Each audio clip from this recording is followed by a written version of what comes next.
राधीने जाके केटा केटा ना केटा केटा ना केटा ना ताड़ देता राधीने जाके दादा का देता राधीने जाके ना केटा ना केटा केटा ना केटा केटा बोलो बोलो बोलो बोलो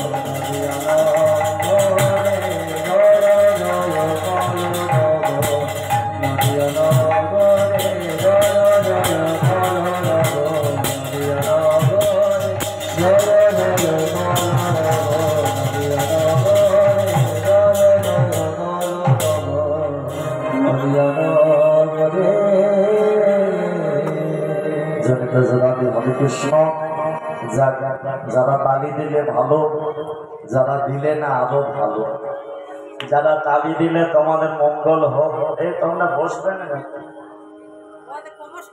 সব বসো জায়গা আছে হ্যাঁ ওদের বলছি এই বলো তাকে হ্যাঁ ডেকে ডেকে লোককে বসাই নাহলে কি করবো হ্যাঁ হরিনামে দিনকাল এমনই এসে গেছে ফাংশন হলে লোককে ডাকতে হয় না ও দেখবে জায়গা আগে থেকে রেখে দেয় বলে মাম্পির মা জায়গা রাখবে আমি রুটি বেলে নিয়ে যাচ্ছি হ্যাঁ হরিনাম তো ওই জন্য অনেকে মনে মনে করে সিরিয়ালটা মিস হয়ে যাবে তবু আজকে রবি বা সিরিয়ালের চাপ নেই তাই না হ্যাঁ তো যাই হোক যারা তালি দিলে ভালো যারা দিল না আরো ভালো যারা তালি দিল ভগবান তাদের মঙ্গল করুক যারা দিল না তাদের ডবল মঙ্গল করুক হ্যাঁ না না যারা তালি দিল সেও আমার সনাতন ধর্মের লোক আর যে দিল না সেও আমার সনাতন ধর্মের লোক একেই নিজের ঘরের মধ্যে ঝগড়াঝাটি করে লাভ নেই তো যে দিল ভালো যে দিল না আরো ভালো সবাই যেন ভালো থাকে তাই আমার মনের প্রার্থনা কারণ ভালোবেসে যেটা হয় ঝগড়া করে সেটা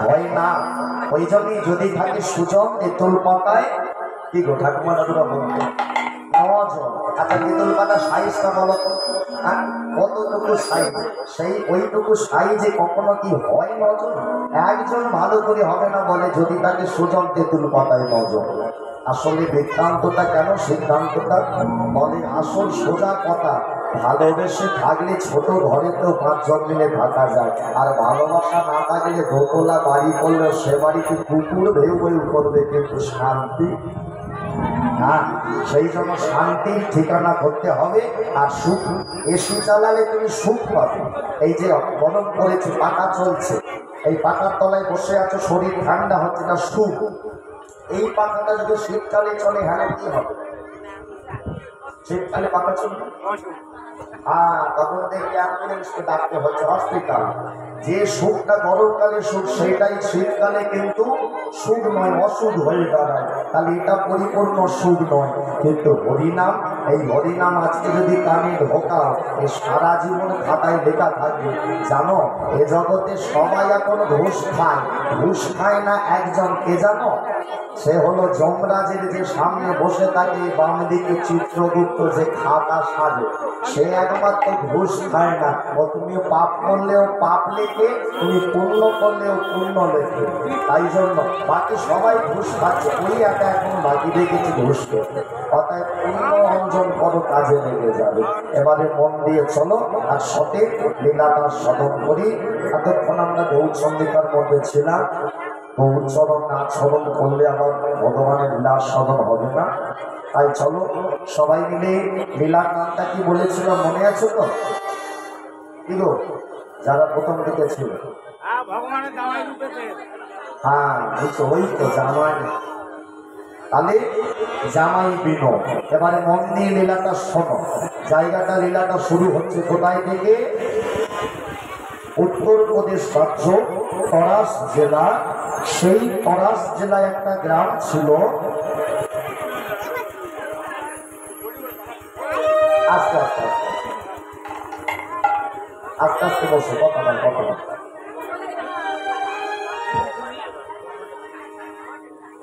আজকে আমার দিকে আস্তে আস্তে সবাই কথা না ফ্রেন্ডশিপ একটু সবাই মিলে আমার দিকে হ্যাঁ লীলাটা মন দিয়ে শোনো মায়েরা সময় খুব অল্প আবার আছে সেবার ব্যবস্থা আছে সেবাটাও করতে হবে তো উত্তরপ্রদেশ রাজ্য তরাস জেলা আর গ্রামের নাম হলো নবগ্রাম এবারে দেখো মজার ব্যাপার আমরা তোমরা মানুষ যেখানে জন্মায় সেটা বলে গ্রাম ভক্ত যেখানে জন্মায় সেটাকে বলে ধাম, আর ভগবান যেখানে জন্মায় অবতার হয় সেটাকে বলে গ্রাম নয় ধাম নয়, বলে শ্রী ধাম। যেমন করে দেখো পুরী ধাম, কেন? ওখানে ভক্ত রাজা ইন্দ্রদম্ন জন্ম নিয়েছিল, সেই জন্য যে জগন্নাথ মন্দির প্রতিষ্ঠা করেছিল, জগন্নাথ মূর্তি প্রতিষ্ঠা করেছিল, ওই জন্য পুরী ধাম। আবার এই যে নবদ্বীপে কলিযুগের ভগবান গৌর হরি এলো, ওই জন্য বলে শ্রীধাম নবদ্বীপ। কিন্তু আবার বৃন্দাবনে ভগবান কৃষ্ণদাপুর যুগে এলো, ওই জন্য শ্রীধাম বৃন্দাবন। তো এইগুলো আমরা অনেকে জানি, অনেকে জানি না, গুলিয়ে ফেলি, অনেকে আমরা গুলিয়ে ফেলি। যেমন আজকে যে তিথিতে হরিনাম হচ্ছে, আজকে কার পুজো ধান বলো তো? হ্যাঁ, রণে বনে জলে জঙ্গলে যেখানে বিপদে পড়িবে আমাকে স্মরণ করিবে, আমি তোমায় উদ্ধার করিব। তাহলে সেই কত বড় একজন মাপের সেই সাধক, তার আজকে তিরোধান। এই দেখো, আমি তুমি মারা গেলে বলে মরে গেছে, বলে মরে গেছে। গুরু মহারাজরা চলে গেলে বলে দেহ রেখেছে। তার থেকেও বড় সাধকরা যখন চলে যায়, যেমন বলে তিরোধান ঘটেছে। আর ভগবান যখন চলে যায় তখন বলে লীলা অবসান ঘটেছে। তবু দেখবে কত কীর্তনিয়ারা কীর্তন করতে এসে দাঁড়িয়ে বলে ভগবান কৃষ্ণের মৃত্যু হলো, গৌরাঙ্গ মহাপ্রভুর মৃত্যু হলো। না, এনাদের মৃত্যু হয় না, ভগবান মৃত্যু হয় না, মরতে আসে না, লীলা করে, লীলা শেষ হয়ে গেলে লীলা অবসান করে, মৃত্যু না। মৃত্যু তো আমার তোমাদের হয়। খুব ধ্যান দিয়ে, কথার মধ্যে পাপে পড়ে যাই আমরা, কারণ এই মুখেতে যত কথা তত দোষ, বুঝে শুনে কথা দোষ। তো উত্তরপ্রদেশ রাজ্য তরাস জেলা নবগ্রাম, সেই জায়গায় একটা ভক্ত ছিল, নামটার ছিল বাঞ্ছারাম।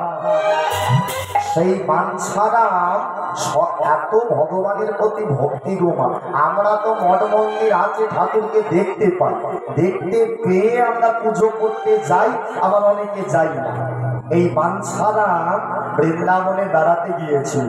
বৃন্দাবনে যখন বেড়াতে গেল, 84 লক্ষ পরিক্রমা করতে করতে এমন ভাবে বিভোর হয়ে গেল, ওই 84 লক্ষ পরিক্রমা করছে, করতে করতে হাতে তালি দিয়ে ভগবানের নাম করতে করতে একেবারে ভগবানের নামেই বিভোর হয়ে গেল। সকাল সন্ধে পরিক্রমা বন্ধ করে না, পা দিয়ে রক্ত বেরিয়ে যায়, কাটা ফুটে পায়ে লেগে আঘাত লেগে রক্ত বেরিয়ে যায়, তবু হাঁটা থামায় না। এমন ভাবে পড়ে গেল ওই ভগবানের নামেতে, এমন সে ভাবে পড়ে গেল, সকাল সন্ধ্যে নাম চালাচ্ছে, আর ওই 84 লক্ষ পরিক্রমা, ওই তালি দিতে দিতে বৃন্দাবন পরিক্রমা চলছে। বাঞ্ছারাম ভক্ত জয় রাধা জয় কৃষ্ণ। তোমরা তো এখানে বসে আছো, বাঞ্ছারাম ওদিকে ভক্ত বাঞ্ছারাম, সে সেখানে 84 লক্ষ পরিক্রমা করছে, আমরা তো যেতে পারছি না। এখানে বসে আমরা করব কি? তালি দিয়ে সেই 84 লক্ষ পরিক্রমার একটু পুণ্য অর্জন যদি এখানে বসে পাওয়া যায়। ঠিক আছে, সবাই জয় রাধা জয় কৃষ্ণ, জয় হোক বৃন্দাবন, জয় রাধা জয় কৃষ্ণ, জয় হোক বৃন্দাবন, জয় রাধা জয় কৃষ্ণ, জয় হোক বৃন্দাবন, জয় রাধা জয় কৃষ্ণ, জয় হোক বৃন্দাবন। শ্রীকৃষ্ণ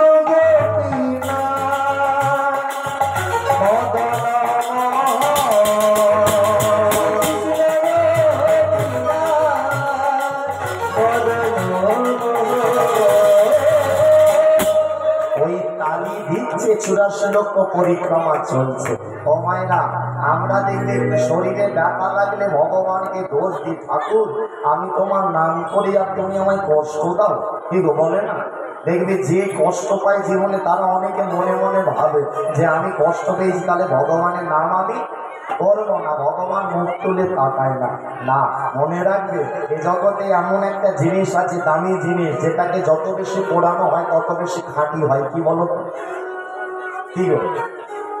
হ্যাঁ, হাজার হাজার টাকা ভরি বিক্রি হয় গো, হলমার্ক সোনা, সোনাকে যত পোড়ায় তত খাঁটি হয়।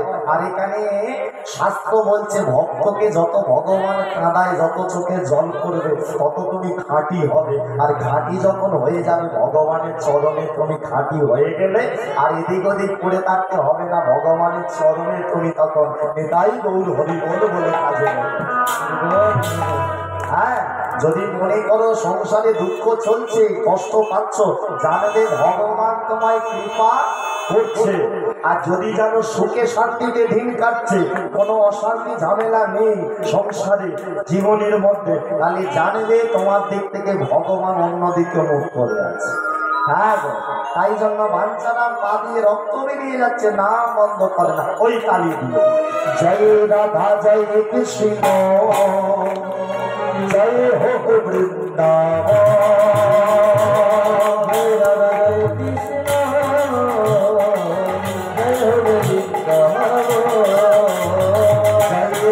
জয় কৃষ্ণ জয় হো বৃন্দাবন, জয় রাধা জয় কৃষ্ণ জয় হো বৃন্দাবন। শ্রীকৃষ্ণ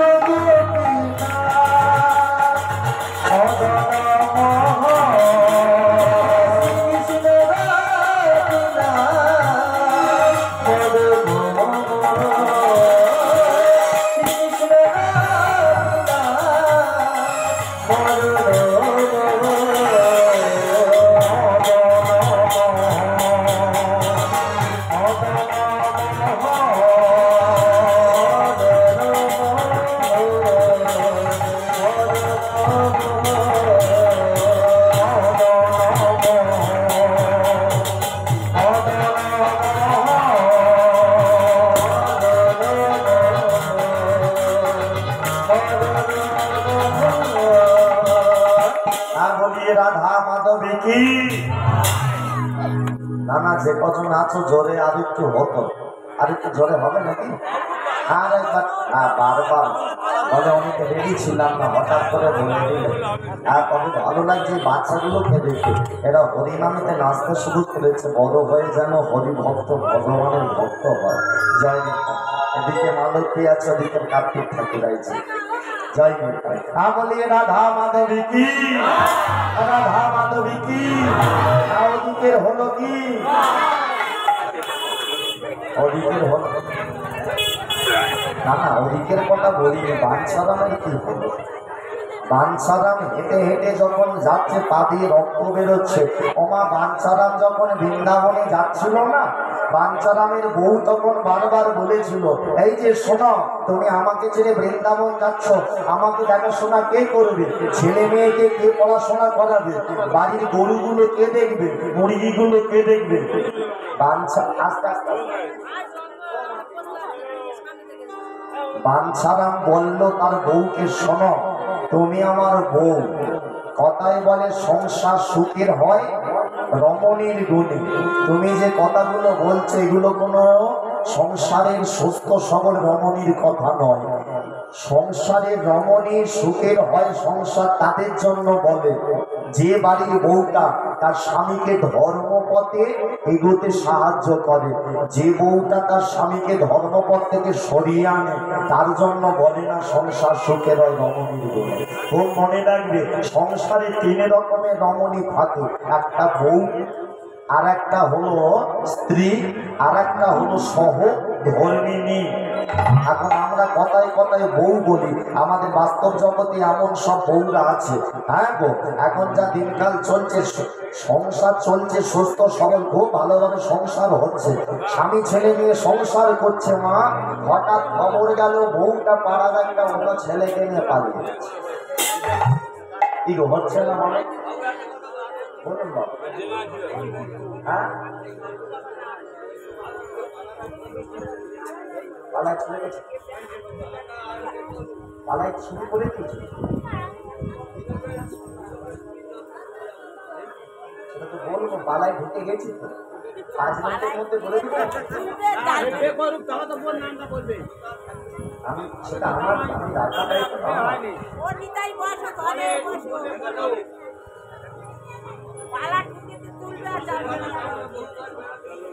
হ্যাঁ হ্যাঁ ঠিক আছে, আমি একটা বড় প্রশ্ন করবো, বলতে হবে তাকে সেটা। হ্যাঁ আপনার হবে, আমি পারবো না তো আপনাকে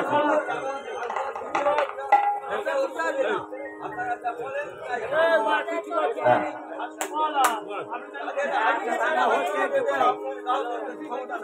হ্যাঁ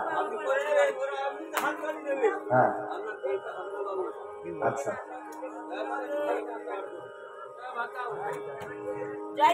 কথাটা বলেছে ঠিকই, বলছে যে নিজেরা হাততালি দেবে, কাউকে বলতে হবে না জোর করে। এমনই ব্যাপার, ডাক্তার ওষুধ খেতে বলে দেয়, তবু দেখবি ওষুধের দোকানে লিখে দেয় সকালে খাবি রাত্রে খাবি, তাহলে লিখে কেন দেয়? ডাক্তার তো বলেছে খাও ওষুধ, তাও ওষুধ দোকান থেকে লিখে এটা সকালে খেতে হবে, এটা বিকালে খেতে হবে। আর মায়েরা দেখবে ডেকে ডেকে পোকা সবাই ওষুধটা খা, কেন ছেলেকে যখন ডাক্তারখানা কাছে তাকে তো বলেছে, তবু মা শেখাচ্ছে সকালের তা সকালে খা রাত্রের তা রাত্রে খা। এই হচ্ছে ব্যাপার না। একটু বলি, মন দিয়ে শোনো, খারাপ বলে না। উনি এ সময় বলেছেন আমার রাগ নেই, কাদুর করে রাগ আমি করি না কোনোদিন, মাথা ঠান্ডা সব সময় ভালোবেসে।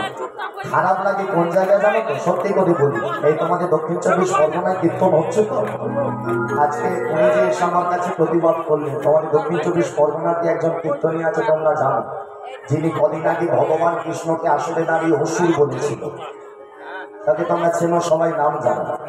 কিন্তু তার কাছে গিয়ে এইরকম ভাবে কেউ কোনোদিন কথা বলতে পেরেছে?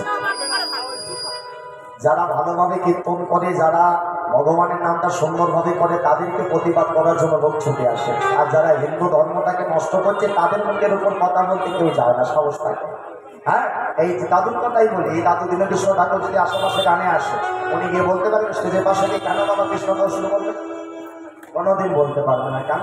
সে একপালা কীর্তন করলে গানের শেষে 1 লাখ টাকা ভুলে যাবে। আর আজকে আমি এসেছি, হ্যাঁ 1 লাখ টাকা তো নয়, টাকা হয়তো নেই, 1 লাখ টাকা নেই, যার জন্য সাহস করে বলতে। হ্যাঁ, কারণ নরম মাটিতে আঘাত বেশি হয়, সোজা কথা কি। তো যাই হোক, যেটার মধ্যে ছিলাম, তোমরা শুনছো, তোমরা মন দিয়ে শোনো যেটা ব্যাপার। আচ্ছা দাদু বলে দিয়ে কোথায় চলে গেল? আছে উনি কি দাঁড়িয়ে দাঁড়িয়ে শুনছে না বসেছে? কোথায় বসেছে? দাঁড়িয়ে শুনছে, তাহলে তুমি আমার এর বাইরে আছে। হ্যাঁ, হরিনাম শুনতে গেলে বসতে হয়, ওই মৌমাছির মতো 2 মিনিট ঘুরে ঘুরে শুনলে হবে না, কি এক জায়গায় শেকড় দিয়ে না বসলে হবে না। মন দিয়ে শোনো, জয় নিতাই। তো যেটা বলছিলাম, কি বলছিলাম ভুলে গেল, কি বলছিলাম বলতো? হ্যাঁ হ্যাঁ, বাঞ্ছারামের বউ, সে যখন বলে বৃন্দাবন যাবো, বউ বলে যাওয়ার দরকার। মানে এরা সংসার সুখের হয়, রমণীর গুণের মধ্যে পড়ে। এরা কেমন তৈরি হয়েছে, মানে এরা সংসার একেবারে উচ্ছন্নে যায়, ওদের টাকা দরকার নেই, ওদের খাওয়া দাওয়া পড়াটা হলেই হবে, ধর্মপথে ওদের যাওয়ার দরকার নেই। তাই বাঞ্ছারাম বলে দিল, শোনো দিননি, আমি বৃন্দাবন যাব, এই মনুষ্য জন্ম পেয়ে জীবনে যদি বৃন্দাবন একবার না যেতে পারলাম, তাহলে জীবন আমার বৃথা হয়ে যাবে। একবার আমি বৃন্দাবন যাব, তাতে আমি তাড়াতাড়ি ফিরে আসবো।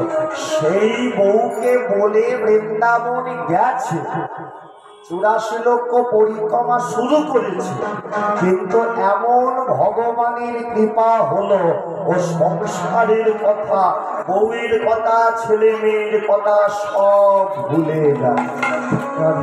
ওই বৃন্দাবনে অনবরত ঘোরা শুরু করে দিল, অনবরত 84 লক্ষ ঘোরে, মনে মনে প্রার্থনা করে, ঠাকুর আমি তোমায় কবে সাক্ষাৎ দর্শন পাবো। যে মন্দিরে যাই, সেই মন্দিরের বাবাজিদের পায়ে ধরে বলে, বাবাজি আমি কি ভগবানকে সাক্ষাৎ দেখতে পাবো না? এখন মাগো, যার অন্তরে ভগবানকে দেখার ইচ্ছে রয়েছে, সে কিন্তু ভগবানকে একদিন না একদিন হলেও পাবে। আর যার ইচ্ছে নেই, সে যদি দূরে দাঁড়িয়ে থাকে, সে কোনোদিন ভগবানের কৃপা পাবে না। বাঞ্ছারামে এত মনে আকুলতা, এত ব্যাকুলতা ভগবানকে দেখার জন্য, সকাল সন্ধ্যে নামের মধ্যে ডুবে থাকে, রয়ে গেল বৃন্দাবনে, আর আসতে পারল না। মনটাও রয়ে গেল, দেহটাও নিয়ে বৃন্দাবনে রয়ে গেল। ওই বাঞ্ছারাম থেকে গেল ওই তরাস জেলা নবগ্রামে, একটা কুড়ে ঘর তৈরি করলো। কুড়ে ঘর তৈরি করে সকাল সন্ধ্যে ওই কুড়ে ঘরের দাওয়ায় বসে ভগবানের নাম করে, আর চোখের জলে খালি ঠাকুরকে জানায়, ঠাকুর তোমার নাম করতে করতে বৃন্দাবনে এলাম, সংসারের কথা আমার আর ভালো লাগে না। এই সংসার ছেড়ে আমি তোমার কাছে পড়ে আছি। তোমার কাছে আমার একটাই প্রার্থনা, জীবনে তুমি আমাকে একবার সাক্ষাৎ দর্শন দাও। কি করে জানো? সকালবেলা ঘুম থেকে উঠে সোজা চলে যায় হাঁটতে হাঁটতে ভোরবেলা যমুনায়, যমুনায় গিয়ে স্নান করে যমুনা থেকে স্নান টান করে ঘরে এসে আবার ভগবানের নাম, তারপরে গ্রামে গ্রামে ভিক্ষা, ভিক্ষা করে কোন রকমে নিজে রান্না বান্না করে সেবা নিয়ে আবার ভগবানের নাম। মানে কাজ শুধু বেছে নিয়েছে ভগবানের নাম। আমরা খাওয়া দাওয়া ঘুম বাদ দিয়া অন্যান্য কাজে থাকি, রোজগার করার দিকে যাই। আর এই কি করেছে? ওই ভিক্ষা করে খাওয়া দাওয়া করে আর বাকি সময় ভগবানের নাম, ওই তালি দিতে দিতে যে নাম শুরু করেছিল ওই চলছে। জয় রাধা জয় কৃষ্ণ জয় হোক বৃন্দাবন, জয় রাধা জয় কৃষ্ণ জয় হোক বৃন্দাবন, জয় রাধা জয় কৃষ্ণ জয় হোক বৃন্দাবন, জয় রাধা জয় কৃষ্ণ জয় হোক বৃন্দাবন। কৃষ্ণ গোপীনাথ মদন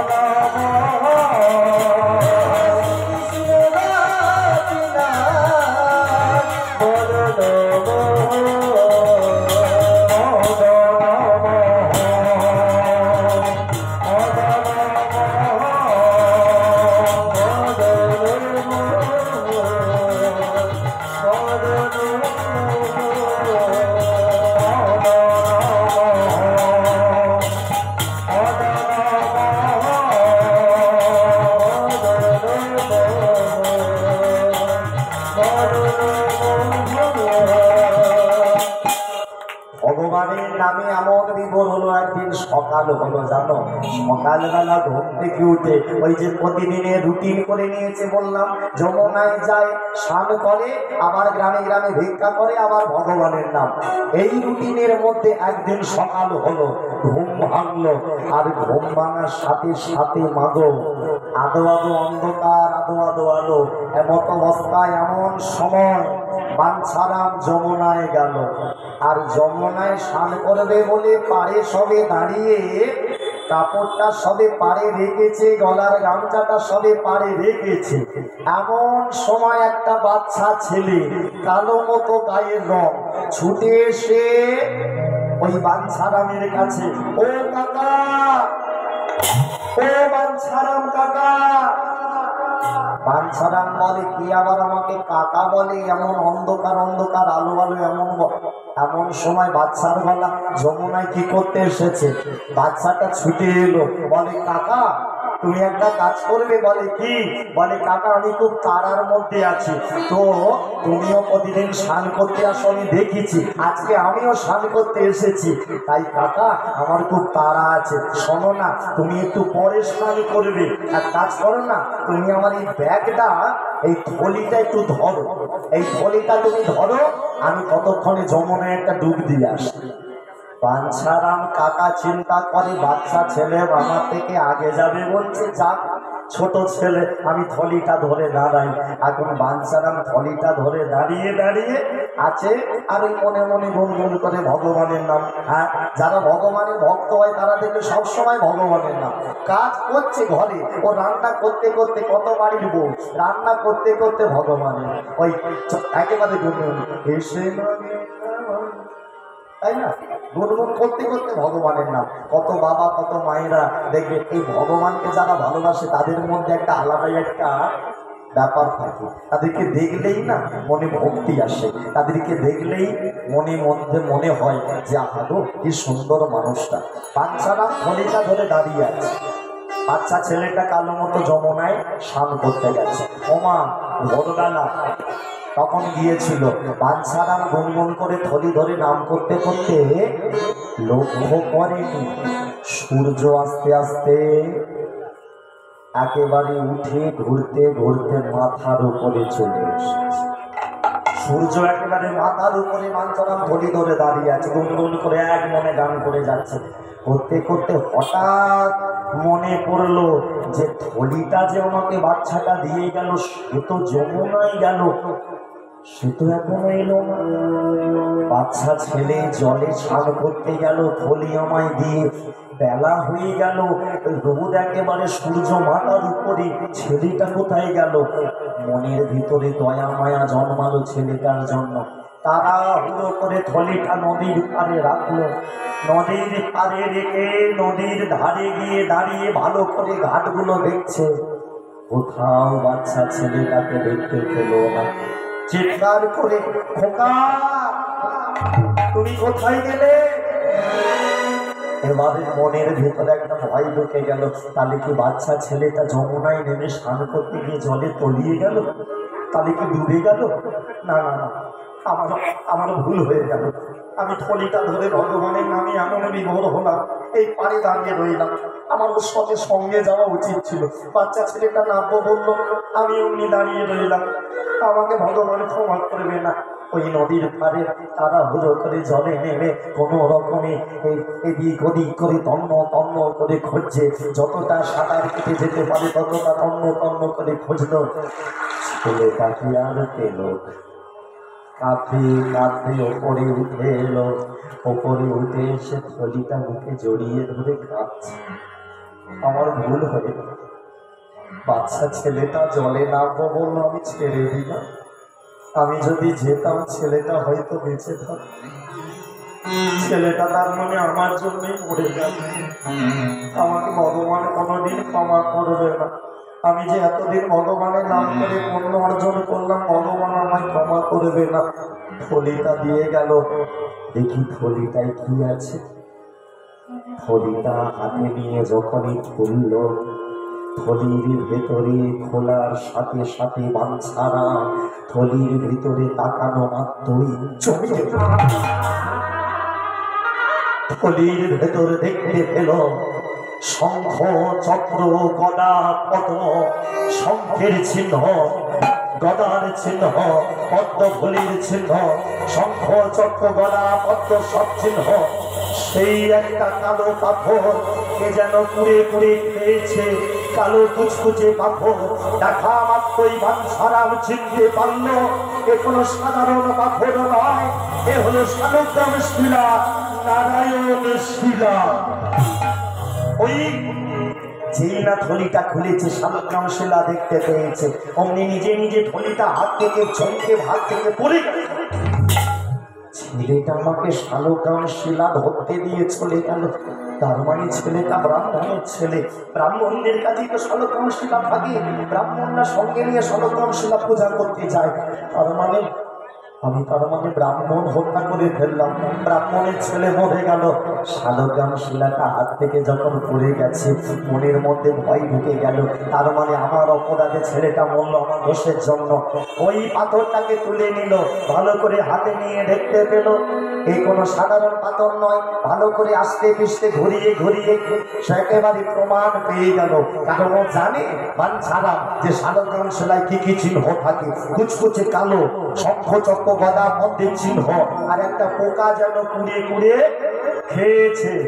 তোমরা যারা সতী তুলসী লীলা শুনেছ, সেই সতী তুলসী লীলায় নারায়ণ শিলা জন্ম কি করে তোমরা সবাই জানো। সেই শিলা পাথর হাতে নিয়ে ওই বাঞ্ছারাম, হে নারায়ণ ক্ষমা করো, নারায়ণ ক্ষমা করো, নারায়ণ নারায়ণ হরি হরি, নারায়ণ নারায়ণ হরি হরি,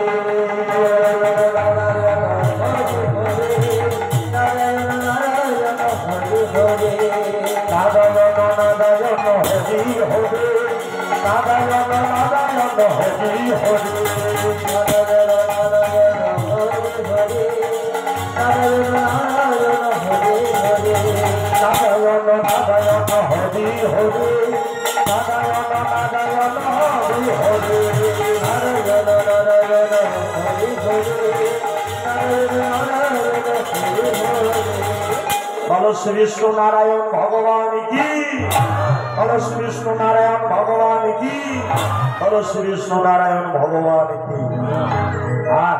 এখানে যারা এই গ্রামের মধ্যে আছো, পাড়ার মধ্যে যদি কারো বাড়িতে শালগ্রাম শিলা নারায়ণ থাকে, দর্শন করবে। নারায়ণ শিলা অতি বড় ভাগ্যের ফলে দর্শন করা যায়। এই নারায়ণ শিলা প্রথম পাওয়া গিয়েছিল কোথায়? নেপালের গণ্ডকী নদী। নেপাল, আমাদের ভারতের নয়, নেপালের গণ্ডকী নদীতে প্রথম কিন্তু শালগ্রাম শিলা পাওয়া গিয়েছিল। আর পাথরটা চিনবে কি করে? ওই যে প্রমাণটা বললাম, প্রথমেই দেখবে পাথরটা হবে কুচকুচে কালো। কারণ অনেকেই বলতে পারে কোনো সাধারণ পাথর নিয়ে নাও, এটা শালগ্রাম শিলা প্রমাণ করো, তাহলে চিনে নিতে হবে। বলে চিনবে কি করে? পাথরটা হবে কালো কুচকুচে।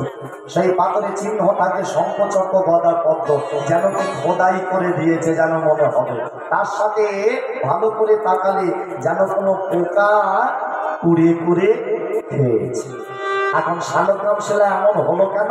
বলে শোনো, ওই যে সতী তুলসীকে ছোট করে তত্ত্বটা জানিয়ে রাখি, লীলার মধ্যে আছে, ছোট করে তত্ত্বটা জেনে রাখি।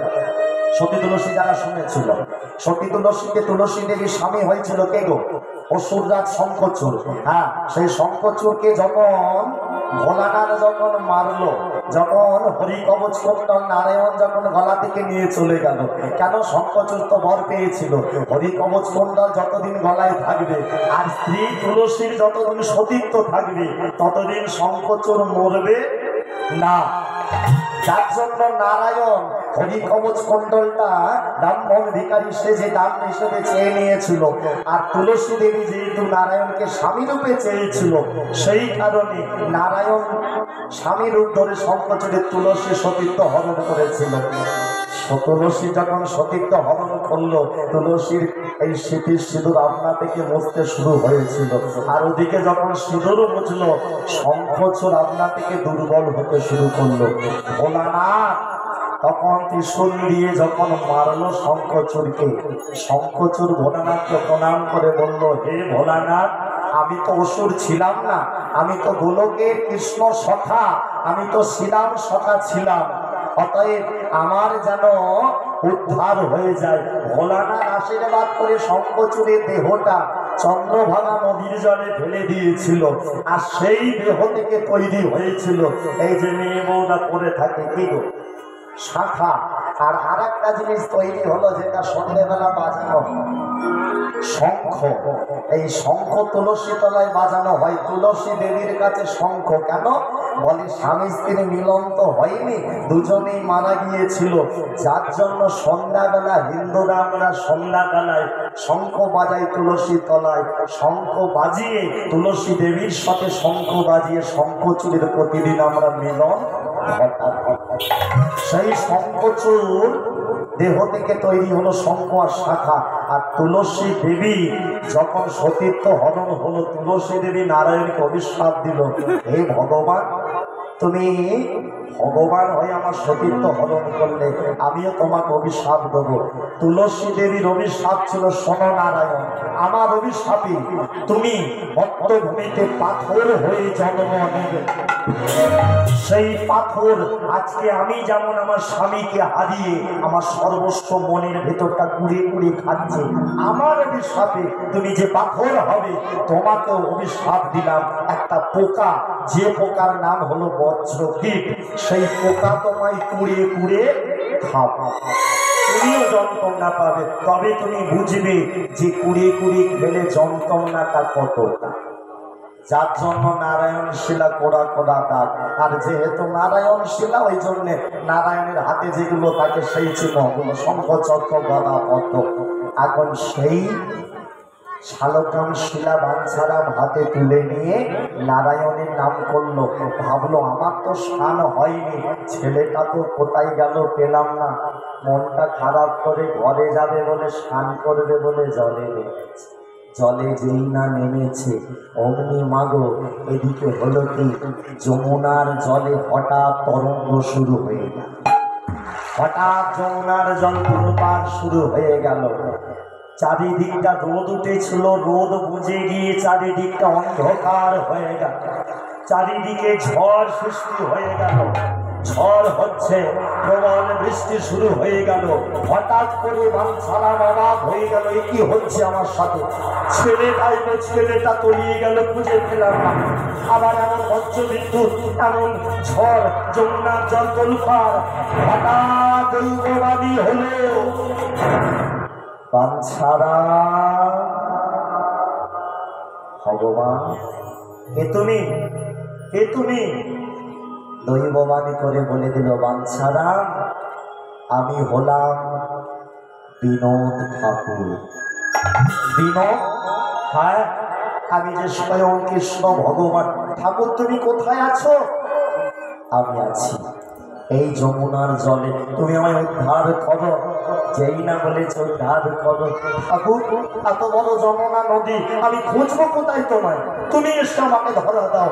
যেই না বলেছে ধরা দাও, অমনি ভগবান বিনোদ আমার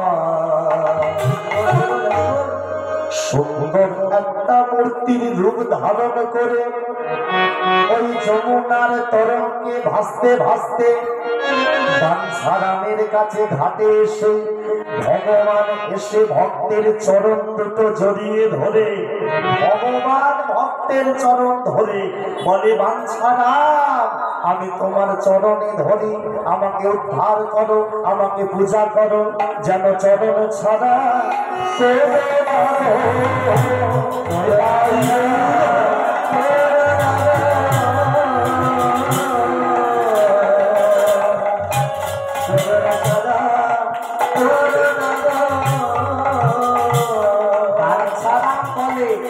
ও ঠাকুর তুমি তো ভগবান, তুমি আমার চরণে থাকবে।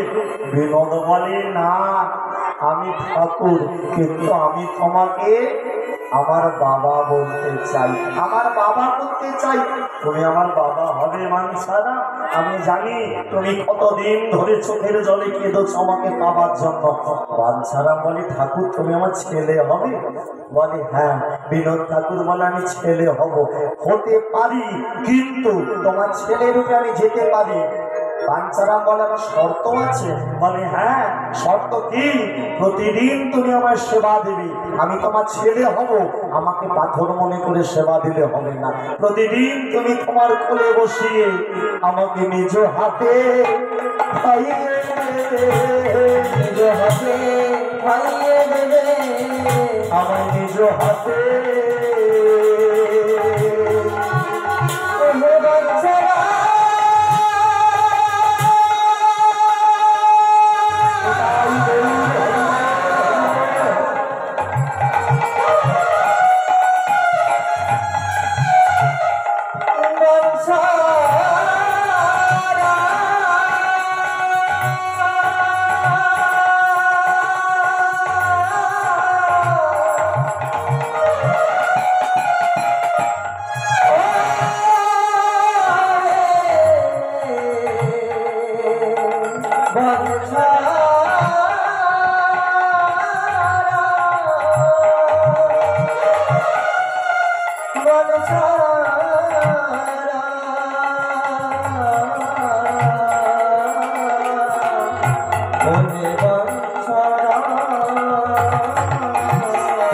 আমার নিজ হাতে খাইয়ে দেবে, আমার নিজ হাতে খাইয়ে দেবে। বাঞ্ছারাম বলে, ঠাকুর এটা আমার সৌভাগ্য, এটা তুমি শর্ত বলছো কেন? ভগবান হয়ে তুমি আমার হাতে খাবে, এটা আমার সৌভাগ্য। ও মায়েরা এখানে যে যেখানে বসে আছো, ভগবান যদি তোমাদের দৈববাণী করে কোনোদিন বলে ঠাকুর ঘরে যে সেবা দাও, যে তুমি আমাকে নিজে হাতে খাওয়াবে, আচ্ছা বলো তো কোন বাবা কোন মা না করবে? কি গো, কেউ না বলবে যে ভগবানকে নিজে হাতে খাইয়ে দেবে? তোমার সৌভাগ্য, পরম সৌভাগ্য। বাঞ্ছারাম বলে, ঠাকুর তাহলে তুমি আমার হাতে খাবে, আমি কোনোদিন তোমাকে সেবা ত্রুটি রাখবো না। এই বাঞ্ছারাম আমার বয়স হয়েছে, যতদিন আমার প্রাণ থাকবে আমি নিজ হাতে কোলে বসে তোমাকে খাও। ওই বাঞ্ছারাম ভগবান বিনোদ ঠাকুরকে নিয়ে ঘরে গেল, আর ওই যে শালগ্রাম শিলাটা পাড়ে ছিল, অমা পাড়ে এসে তাকে শালগ্রাম শিলাও নেই, থলিও নেই, থলিও নেই, শালগ্রাম শিলাও নেই। বাঞ্ছারাম বুঝে নিল, বিনোদ সত্যি করে বলো, তার মানে তুমি আমার সাথে ছলনা করেছো, তুমি ছোট্ট ছেলে রূপ ধরে এসেছিলে। বিনোদ ঠাকুর বলে, বাঞ্ছারাম আমি যত সহজে কাউকে ধরা দিই না। বলে পুলিশ যখন চোর ধরতে যায়, পাকা দামি চোর ধরতে গেলে পুলিশের পোশাক পরে না, ও সিভিল ড্রেসে যায় যাতে চোর না দেখে চিনতে পারে। আমিও তেমন সিভিল ড্রেসে এসে তোমায় পরীক্ষা করলাম। তুমি বাচ্চা ছেলে মনে করে আমাকে হারানোর পরে তুমি যে কাঁদছিলে, তার মানে তোমার মনে দয়া ময়া আছে, তাই তো আমি তোমার কাছে এলাম। চলো বাবা, আমাকে বাড়ি নিয়ে চলো। বাঞ্ছারাম বিনোদ ঠাকুরকে নিয়ে বাড়ি এলো। প্রতিদিন সেবা দেয় ওই বিনোদের চরণে। প্রতিদিন সকালবেলা যমুনায় স্নান করে এসে গ্রামে ভিক্ষা করে, আর ভিক্ষা করে রান্না করে সেই ভোগ বিনোদ ঠাকুরকে নিবেদন করে। আর বিনোদ ঠাকুরকে নিবেদন করার পরে গোটা নবগ্রাম গ্রামে প্রচার হয়ে গেছে। গোটা নবগ্রামে জানো, ওই যে তরাস জেলায় নবগ্রাম, যে ভিখারি ছিল বাঞ্ছারাম, ওর বাড়িতে একটা ঠাকুর এসেছে। ও নাকি স্বপ্নের মধ্যে ঠাকুর পেয়েছে। এটাকে লোকে বলে না, কেউ যদি দেখবে যাদের বাড়িতে তোমাদের এই সাইডে হয় কিনা বলবে, ওই ঘর টর হয় না, হ্যাঁ, অনেকে বলে ঠাকুর পেয়েছে, বলে না। এখন এইরকম ভাবে প্রচার হয়ে গেছে। বলে নবগ্রামে তরাস জেলায় ওই যে ছিল বেকারি বাঞ্ছারাম, সে ঠাকুর পেয়েছে। জানো, ঠাকুর নাকি ওর কোলে বসে নিজে হাতে ঠোঁট নেড়ে নেড়ে খায়। সবাই বলে হাগো কি বলছো? ও মায়েরা, সবাই সেই দৃশ্য দেখার জন্য প্রতিদিন দুপুরবেলা বাঞ্ছারামের কুড়ে ঘরের সামনে লাখ লাখ ভক্ত জড়ো হয়। সবাই হাঁ করে তাকিয়ে থাকে।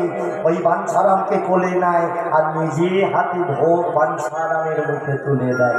সবাই দর্শন করে আনন্দে করে। দেখো দেখো, এ তো বিরাট আনন্দ। আমাদের গ্রামে এমন একটা বড় ভক্ত এসেছে, যে ভক্ত নিজে ভগবানকে খাইয়ে দেয়, যার হাতে ভগবান নিজে সেবা করে। তাই সবাই মিলে তালি দিয়ে গাইতে শুরু করে দেয়।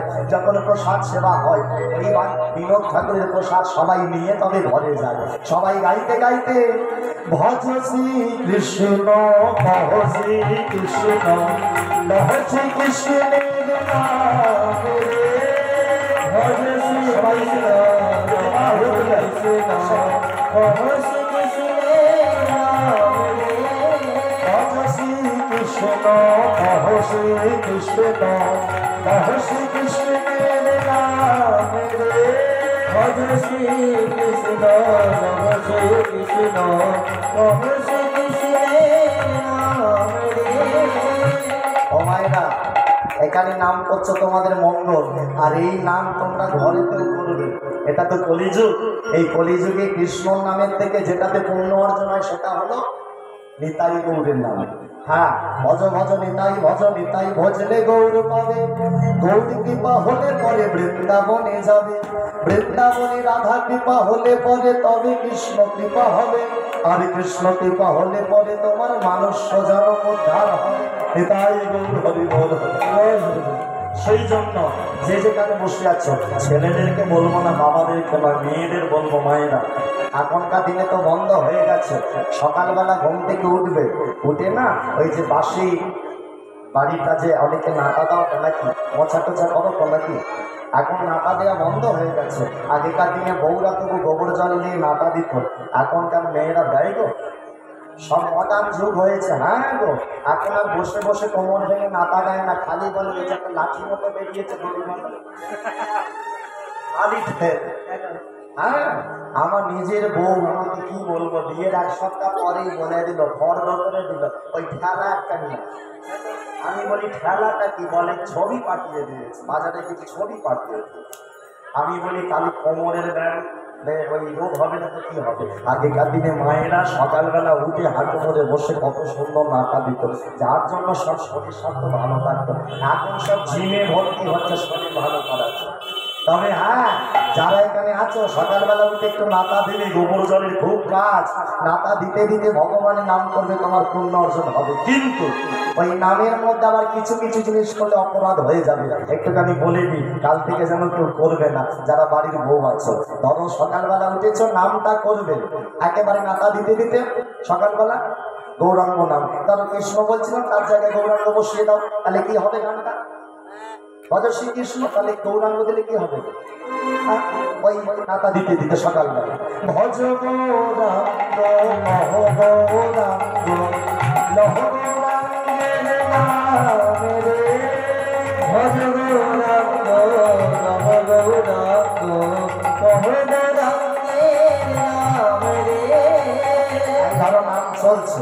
এই নামের মধ্যে আমরা সংসারী মানুষ, অপরাধটা কোন জায়গায় হয় জানো? নাম করতে করতে ধরো ভজ গৌরাঙ্গ কহ গৌরাঙ্গ লহ গৌরাঙ্গ। দিদি আগো তুমি উঠবে তো নাকি কাজে যাবে তো? ওই গানের মাঝখানে ওই যে আবার নাম ভজ গৌরাঙ্গ কহ গৌরাঙ্গ। এই পুঁটি ওর পড়তে যাবি,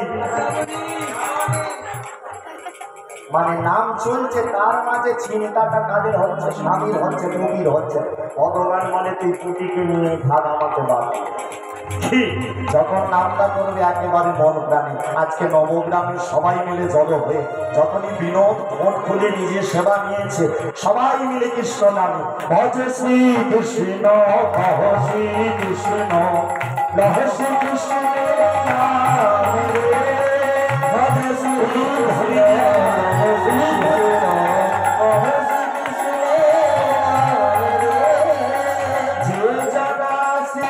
কৃষ্ণ ভজে সে হয় আমার প্রাণে রে। কৃষ্ণ ভজে সে হয় আমার প্রাণে রে। ভজ শ্রী কৃষ্ণ কহ শ্রী কৃষ্ণ কহ শ্রী কৃষ্ণ নিতাই ভজ শ্রী কৃষ্ণ শ্রী কৃষ্ণ কহ শ্রী কৃষ্ণ নাম রে। ভজ শ্রী কৃষ্ণ শ্রী কৃষ্ণ কহ শ্রী কৃষ্ণ নাম রে। ভজ শ্রী কৃষ্ণ শ্রী কৃষ্ণ কহ শ্রী কৃষ্ণ নাম রে। ভজ শ্রী কৃষ্ণ শ্রী কৃষ্ণ কহ শ্রী কৃষ্ণ নাম রে। জয় বলে রাধা মাধবী কি। কি গো আছো না গেছো? আরে জোরে করে বলো। হ্যাঁ জয় ধরে জোরে বলো রাধা মাধবী কি, রাধা মাধবী কি, রাধা মাধবী কি।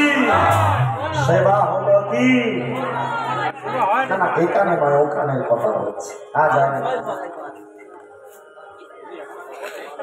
হরে কৃষ্ণ। আজকেকারে যা আসর বাবার উদ্দেশ্যে এই আসর, এই কীর্তন, যারা কীর্তন অনুরাগী ভক্তমণ্ডলী এখানে উপস্থিত আছেন তাদের উদ্দেশ্যে একটা কথা বলি। আজকেকারে যে কীর্তন হচ্ছে কপলেশ্বর নিবাসী মাননীয় নন্দলাল হালদার মহাশয়ের বাড়ি থেকে তার ভাতৃদ্বয় সবাই মিলে এই নামযজ্ঞের আয়োজন করেছেন। যারা উপস্থিত আছেন তাদের সবাইকে অনুরোধ ও আবেদন, যেসব ভক্তমণ্ডলী কেউ চলে যাবেন না, আপনাদের এখানে সেবার ব্যবস্থা আছে, আপনার কেউ যাবেন না। ওই সঙ্গে ওই বাকুলিচক নিবাসী নন্দলাল হালদার মহাশয় চতুর্থ ভাই তার পত্নী বন্দনা হালদার, তিনি দলকে 101 টাকা পুরস্কৃত করলেন। লোকনাথ বাবার জয় দিয়ে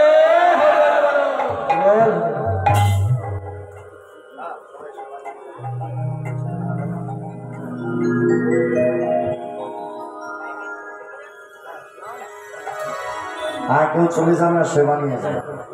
সেবা না প্রসাদ সেবা করতে হয়। হ্যাঁ গৃহস্থেরও অমঙ্গল না করে গেলে আর চলে গেলে তোমাদেরও অসুবিধা আছে। সবাই প্রসাদ সেবা করে।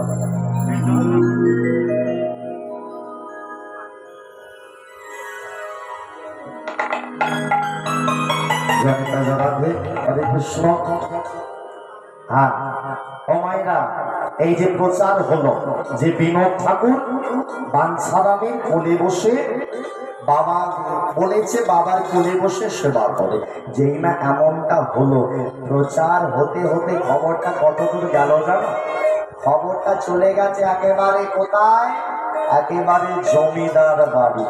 ওই তরাস জেলার জমিদার বনমালী রায় বাহাদুর, সেই বনমালী রায় বাহাদুরের কানে খবর গেল যে জমিদার বাবু আপনার রাজ্যে একজন ভক্ত আছে যার কোলে বসে ভগবান বিনোদ নিজ মুখে সেবা দেয়।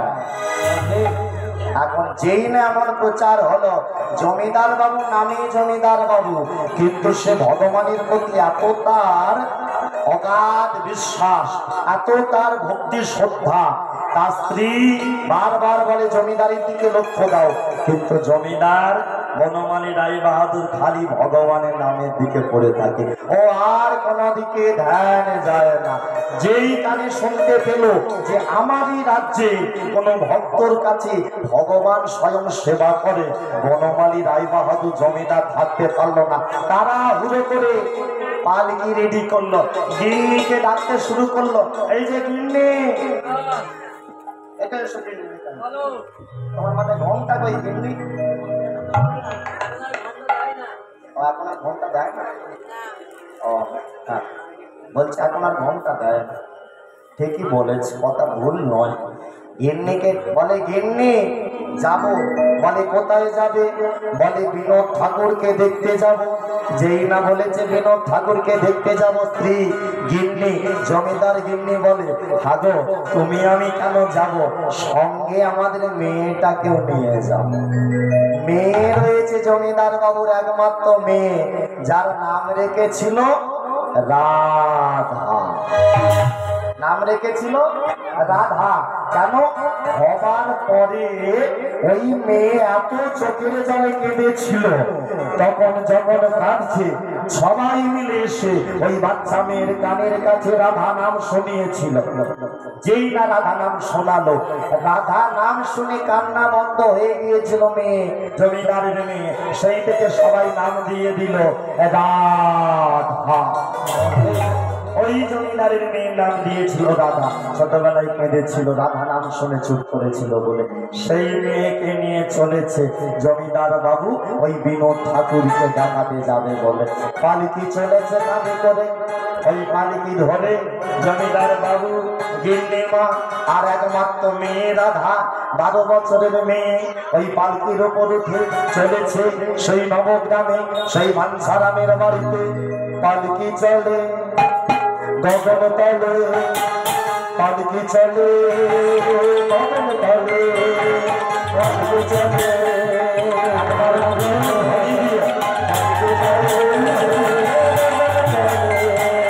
পালকি চলে, পালকি চলে গগন তলে, গগন তলে, পালকি চলে গগন তলে, পালকি চলে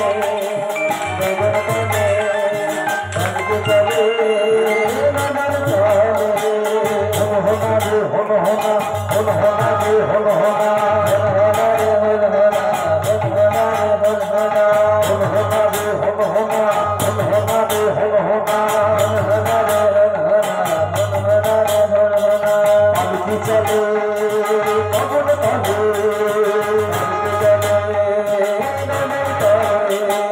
পালকি চলে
জমিদার বনমালী রায় বাহাদুর কি, জমিদার বনমালী রায় বাহাদুর কি।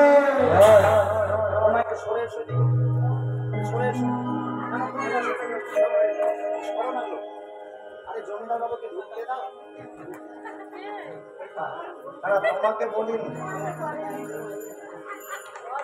নবগ্রামে বৃন্দাবনে বাঞ্ছারামের বাড়ির সামনে লম্বা তো ভিড় জমে গেছে। জমিদার বাবু যখন গেছে সবাই জমিদার বাবুকে দেখে কি করছে, রাস্তা ছেড়ে দিচ্ছে। জমিদার বাবু তার গিন্নি আর তার একমাত্র মেয়ে রাধা, 12 বছরের রাধাকে নিয়ে বিনোদ ঠাকুরের মন্দিরে গেল। সবাই মিলে বসে আছে।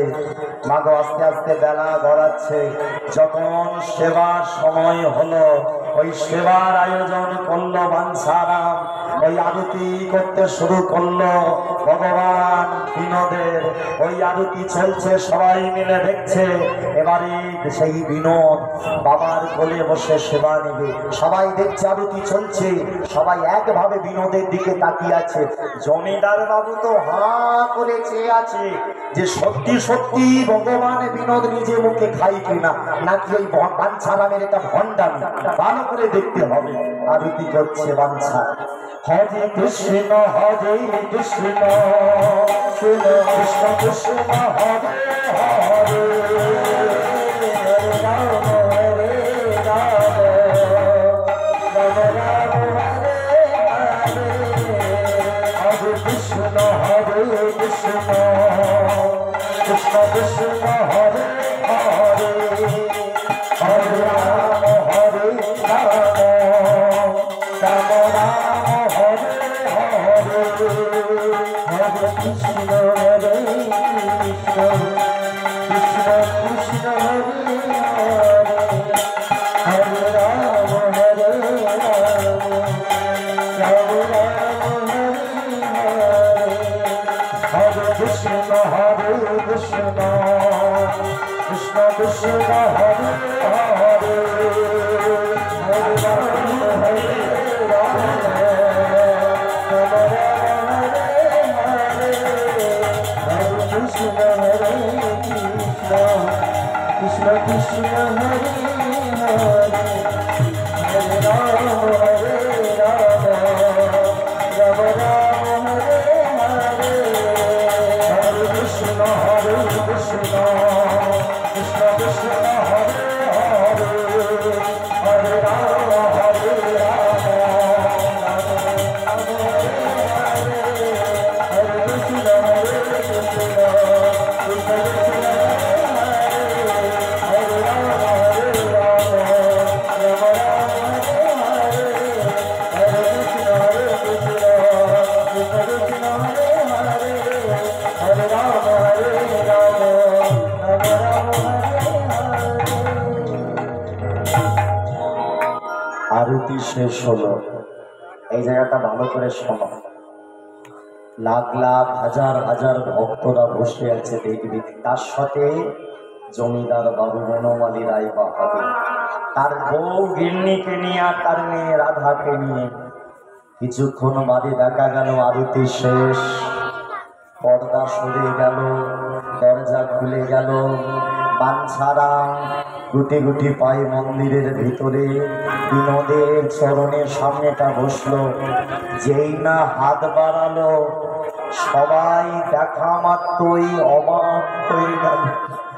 দেখতে পেল পাথরের মূর্তি ভগবান শ্রীকৃষ্ণ, সেই বিনোদ ঠাকুরের মূর্তি। সবাই দেখছে বাঞ্ছারাম হাত বাড়ানোর সাথে সাথে ভগবান বাঞ্ছারামের কোলে এলো, বাঞ্ছারামের কোলে বসলো। বাবা বাঞ্ছারাম নিজে হাতে অন্ন ব্যঞ্জন মাখিয়ে যেই না বিনোদের মুখে দেয়, আমার তোমার মতো বিনোদ ঠোঁট নেড়ে নেড়ে সেবা। জমিদার বাবু দেখা মাত্রই থাকতে পারলো না, সাষ্টাঙ্গ প্রণাম করে জয় বিনোদ ঠাকুর, জয় বিনোদ ঠাকুর, জয় বিনোদ ঠাকুর। সবাই দেখলো বিনোদের ঠোঁট নড়ছে কিনা, কিন্তু একজন ঠোঁটের দিকে দেখে। একজন চেয়েছিল কোথায় জানো? শুধু বিনোদের চোখের দিকে। সেটা হলো ওই জমিদারের মেয়ে 12 বছরের রাধা। সবাই চেয়েছিল, দেখছিল বিনোদের ঠোঁট নড়ছে কিনা, খাচ্ছে কিনা। আর রাধা দেখছিল বিনোদের চোখের দিকে। চোখের দিকে তাকানোর সাথে সাথে রাধারা চোখের পাতা পড়ে না। দেখা হয়ে গেল, সবাই মিলে আবার পালকি করে চলে গেল জমিদার বাড়ি। জমিদার বাড়ি তো গেল, তারপরে কি হলো জানো? সেই দিন থেকে জমিদারের মেয়ে রাধার হয়ে গেল গায়ে জ্বর। জ্বর মোটে ভালো হয় না। দিনে দিন রাধা জমিদারের মেয়ে জ্বর বেড়ে যায়। আর ওই যে বিনোদকে দেখে এসেছিল, খালি ওই বিছানায় শুয়ে শুয়ে অঘরে খালি বলে, খালি রাধা 12 বছরের মেয়ে খালি কাঁদতে কাঁদতে ওই একটা নাম, সব নাম ভুলে গেছে, খালি বিনোদ বিনোদ বিনোদ বিনোদ। মা জমিদার গিন্নি মেয়ের কাছে এসেছে, হ্যাঁ রে তুই ঠিক করে খাচ্ছিস না, আজকে 7 দিন হয়ে গেল, ঠিক করে ঘুমাচ্ছিস না, তোর কি হলো, কি হয়েছে তোর? তখনও মা মেয়ের ভিতরে জ্বরে পুড়ে যাচ্ছে সারা শরীর, তখনও মা বুঝতে পারছে না। বাইরেটা ঠিক আছে, কিন্তু ভিতর থেকে মেয়ে আস্তে আস্তে। মা বলে তোর কি হয়েছে? দেখবে জগতে মেয়েদের সব থেকে কাছের বন্ধু কে গো? মা হয়। দেখবে প্রেম ভালোবাসা করলে মেয়েরা কাকে জানে? মাকে। এখন মা জমিদার গিন্নি বলছে কি হয়েছে তোর, কেন তুই খাচ্ছিস না, ভালো করে ঘুমাচ্ছিস না, কি হয়েছে? মা মা আমি একজনকে ভালোবেসেছি। যেই বলেছে ভালোবেসেছি, অমনি জমিদার গিন্নি বলে হ্যাঁ কাকে ভালোবাসলি? হ্যাঁ ঠিক শোন, যাকে তাকে ভালোবাসলে তোর বাবা বিয়ে দেবে না। কাকে ভালোবেসেছিস? তোর বাবা যেমন জমিদার, সে জমিদার তো নাকি? সে বড় লোক তো, টাকা পয়সা আছে তো নাকি? তাহলে খবরদার ওই জামাই আমি পছন্দ করবো না। রাধা বলে দিল মা আমি যাকে ভালোবেসেছি সে জমিদার নয়। জমিদার নয়? তাহলে তোর বাবা মানবে না। মা পুরোটা শোনো, যাকে ভালোবেসেছি জমিদার নয়, সে হলো রাজা। যেই বলেছে রাজা, জমিদার গিন্নি বলে জানতাম তুই আমার মেয়ে, ও তুই কোনো পচা সঙ্গে পা কাটবি না, আমি জানি তুই কোনো বড় লোক বাড়িতে ভালোবাসা করেছিস। হ্যাঁ কোন রাজা বলতো? তোর বাবা এক কথাই মেনে নেই, আমি তোর বাবাকে রাজি করাবো, তুই খালি বল রাজাটা কি। এবারে বলছে রাজা মা আমি যে রাজাকে ভালোবেসেছি সে হলো এই ত্রিভুবনের রাজা। কি বলছিস? ত্রিভুবনে কে সে? মা সেদিনে যে বিনোদের কাছে গেলাম না, ওই বিনোদকে দেখার পর থেকে আমার আর খেতে ভালো লাগে না, আমার ঘুমাতে ভালো লাগে না। আমাকে বিনোদের কাছে দিয়ে আসবে, আমার মন বিনোদের কাছে পড়ে আছে, চলো না আমাকে বিনোদের কাছে দিয়ে আসবে, চলো না। খবরটা পৌঁছে গেল জমিদারের কানে। মেয়ে বলছে মাকে আমাকে বিনোদের কাছে দিয়ে আসবে, আমি বিনোদকে বিয়ে করবো। ও মায়েরা, এই জগতে কোন বাবা মা আছে তার মেয়ে যদি বলে একটা মূর্তিকে পাথরকে বিয়ে করব, কোন বাবা মা তার মেয়েকে বিয়ে করবে? কি গো দেবে? কেউ দেবে না। জমিদার বাবু মনে মনে ঠিক করলো আমার মেয়ে পাগল হয়ে গেছে, ওকে একটা ভালো ছেলে দেখে বিয়ে দিতে হবে, তাহলে ওর মাথা খারাপ হয়ে যাবে, মেয়েটাকে নালে হারিয়ে ফেলবো। জমিদার বাবু ঘটক মশাইকে একটা ছেলে দেখা শুরু করতে বলে দিল, ঘটক মশাই আমার মেয়ের জন্য একটা ছেলে দেখো। যেদিন থেকে ছেলে দেখা শুরু করলো সেই দিন থেকে রাধার যে ভিতরে জ্বর শুরু হয়েছিল সেটা বাইরে প্রকাশ পেল। আস্তে আস্তে গায়ে জ্বর বাড়তে শুরু করলো। আর ওদিকে বিনোদ ঠাকুর সেদিকে বাঞ্ছারামকে জানায় ওগো বাবা গো, ওগো বাবা গো, সেদিন যে জমিদারের মেয়ে এলো, তুমি আমার বাবা হয়েছ, তাই আমি তোমার কাছে জানাই বাবা আমি বিয়ে করব। বিনোদ বলে বাবাকে আমি বিয়ে করব। বিনোদ বলে মাথায় হাত দিয়ে হারে কাকে বিয়ে করবি? বলে জমিদারের মেয়ে। ওই যে রাধা আমার কাছে এসেছিল, তুমি বাবা সম্বন্ধ করো, আমি ওই রাধাকে আমার ঘরের বউ করব। বাঞ্ছারাম ভিখারি সে মনে মনে বলে বিনোদ তোর পাগল হয়ে গেছিস। আমি বাঞ্ছারাম ভিখারি, যতই তুই ঠাকুর হোস, আমার ঘরে তো ওই জমিদার বাবুর মেয়েকে কোনোদিন পাঠাবে না, কি করে হবে? বিনোদ বলে দিল, ওগো বাবা, ওই যে রাধা জমিদারের বাড়ি এসেছে, ও তো জমিদারের মেয়ে রাধা নয় গো বাবা। ওই রাধা হলো আমার রাধা। যখন আমি বৃন্দাবনী কৃষ্ণ হয়ে এসেছিলাম, ওই রাধা আমার রাধা। যখন প্রভাস তীর্থে, যখন আমার শরীরে অষ্ট সখী রাধারানী সবাই বিলীন হলো, আমি তো রয়ে গেলাম। যখন গোলক বৃন্দাবনে ফিরলাম, ওই রাধা আমার চরণ ধরে বলেছিল, ওগো কৃষ্ণ ভগবান প্রাণনাথ, আবার একটা জন্ম পেতে চাই, আর সেই জন্মতে আমি চাই আমি যেমন দেহ ত্যাগ করলাম, তোমার দেহে বিলীন হলাম, তুমি আমাকে হারিয়ে কেঁদেছিলে, তাই এবারে আর একটা জন্ম নেব। এবারে আর একটা জন্ম নিয়ে আমি দেহ ত্যাগ করব, আমি মরব, আমি মরে তোমাকে হারানোর যন্ত্রণাটা ভোগ করব। বাচ্চারা ধান পেতে শুনছে এসব কি তত্ত্ব বলছে আমার ছেলে বিনোদ। বিনোদ তার মানে ওটাকে বলি আমার রাধা, ওই রাধার জন্যই তো, রাধা তোমার জন্য দিলাম বৃন্দাবন। ওই বিনোদ ঠাকুর আজকে বিনোদ হয়ে কৃষ্ণ এসেছে ওই রাধার জন্য। তাই রাধাকে বলছে মনে মনে, বাবা আমি রাধার জন্য এলাম নবগ্রাম, আমি রাধার জন্য এলাম নবগ্রাম।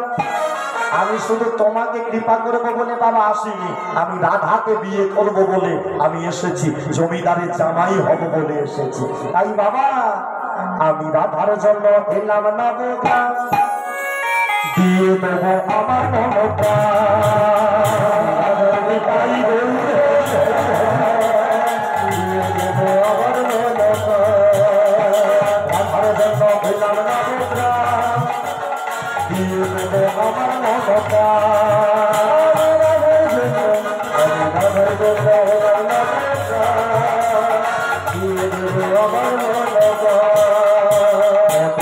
প্রাণ দেব দেব মন প্রাণ দেব, প্রাণ দেব দেব মন প্রাণ দেব, প্রাণ দেব দেব মন প্রাণ দেব, প্রাণ দেব দেব মন প্রাণ। আমি তাই কৃষ্ণ হতে পারি, বিনোদ হতে পারি, আমি যে রাধা ছাড়া অপূর্ণ। ও মায়েরা, ওই জন্য কথাই বলে আগে রাধা পরে আগে কৃষ্ণ বলে না। এই যে বাসে উঠে বলে না লেডিস ফার্স্ট, এটা কন্ট্রাক্টররা বলে না গো, এটা যুগে যুগে হয়ে যাচ্ছে। তুমি দেখো সত্য যুগে লক্ষ্মী নারায়ণ, ত্রেতা যুগে সীতা রাম, দাপর যুগে রাধা কৃষ্ণ, আর কলি যুগেও তো লেডিস ফার্স্ট। হ্যাঁ, এটা সত্যি কথা। তাহলে বলে আমি ওই রাধাকে ছাড়াও পূর্ণ। বাবা তুমি ঘটকালি করো। বাঞ্ছারাম বলে আমার ঘরে একটাই মাথা, অতএব আমি জমিদারের কাছে যেতেও পারবো না, বলতেও পারবো না, তোর যা করা তুই কর। আমি যাবো তোর জন্য ঘটকালি করতে, তারপর জমিদার আমার মাথা নিয়ে নেবে।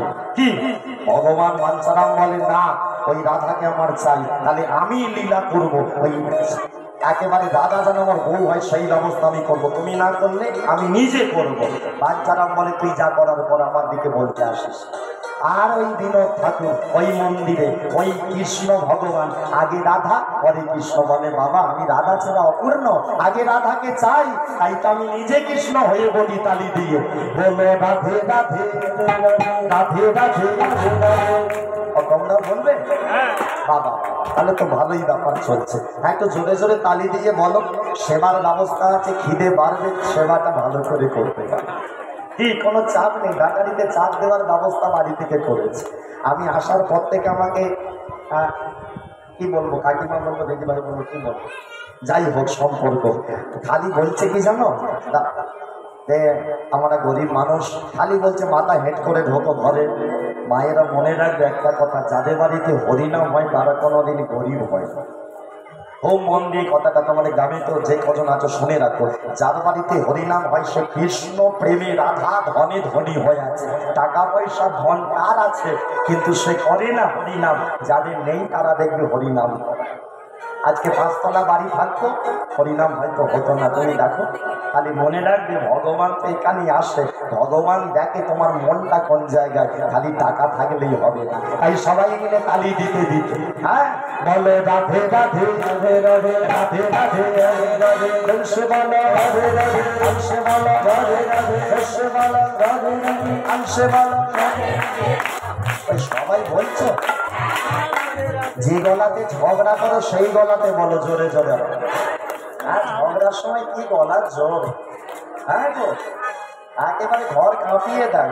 চলো সবাই মিলে একটু জোরে জোরে সবাই। আর যারা রাস্তার ওপারে আছো তারাও তোমরা একটু প্রেম সে বলে রাধে রাধে রাধে রাধে প্রেম সে বলো তাল সে বলো দিল সে বলো প্রেম সে বলো রাধে রাধে বদন ভরে হাত তুলে তালি দিয়ে তাল সে বলো প্রেম সে বলো রাধে রাধে দিল সে বলো দিল সে বলো বিশ্বে বলো রাধে রাধে সামনে বলো রাধে রাধে পিছে বলো রাধে রাধে বামে বলো রাধে রাধে বামে বলো রাধে রাধে উপর বলো রাধে রাধে নিচে বলো রাধে রাধে চেষ্টা বলো রাধে রাধে বৃন্দাবনী বলি এতক্ষণ বলিনি। হ্যাঁ, তবু অনেকের আছে তাই বলছি না। যখনই রাধা